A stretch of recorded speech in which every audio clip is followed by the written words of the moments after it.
Bien le bonjour ou bien le bonsoir, c'est selon. Je voulais faire cette petite mise au point par rapport à un article écrit par Xavier Ternicien aujourd'hui dans Le Monde qui parle des journalistes en se posant la question de savoir si finalement, grâce au web, est-ce que les journalistes ne vont-ils pas devenir des marques? C'est une thématique que je trouve vachement intéressante parce que euh, j'en suis convaincu en fait.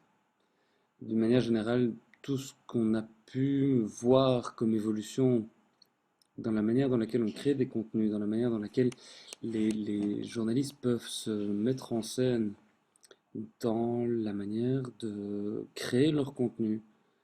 C'est-à-dire que tout le processus même de création des contenus est empreint de cette notion d'archives personnelles mises en ligne sur le web. On le voit depuis très longtemps, à la limite, depuis dès que on s'est rendu compte que on avait la possibilité de conserver ses propres archives personnelles en ligne, de jouer le jeu du service après-vente, entre guillemets.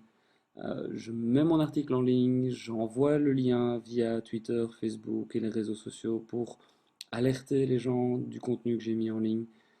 Euh, Quand je vois ce que j'ai pu faire lors de la visite d'Hillary Clinton ici à Bruxelles, où pendant 48 heures, j'ai entretenu un chat live de tout ce que je vivais en mettant des photos, en mettant des vidéos, en répondant aux commentaires, en étant au contact de ceux qui me lisaient. Pareil, quand on est parti à San Francisco fin du mois de mai pour suivre le Google I.O., enfin moi j'étais dans la même logique, dans la même démarche.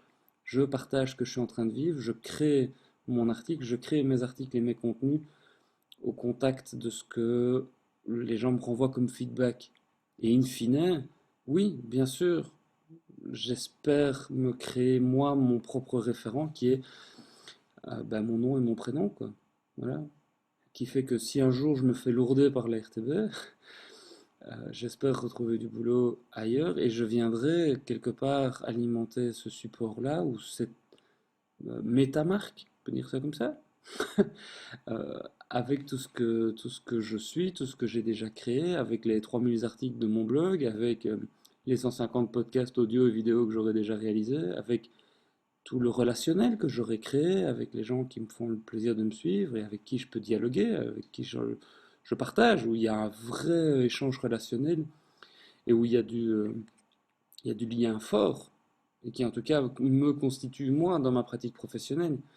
Alors au-delà du journalisme en tant que tel, parce que à l'heure d'aujourd'hui je crée moins de contenu que ce que j'ai pu faire avant, mais je considère que je suis dans la même logique, dans la même démarche d'entretenir des relations, de partager du contenu et d'en créer. Et euh, voilà, donc moi fondamentalement, et pour répondre à Jean qui a l'air à Jean Quatremer qui a l'air s'interroger par rapport à ça, évidemment que tu es une marque, Jean. Évidemment, ton propre nom, ton propre prénom, tu es une marque à part entière et on va devoir de plus en plus mettre en place des logiques qui vont autour de ça, d'entretien, voire de renouveau, voire de changement d'orientation selon les sujets qui vont t'intéresser, puisque et toi et moi et tous ceux qui ont fait vocation entre guillemets de ce métier, ben on évolue, on reste pas figé, on apprend, on grandit, parfois on change d'orientation, on change de domaine d'intérêt, de centre d'intérêt, donc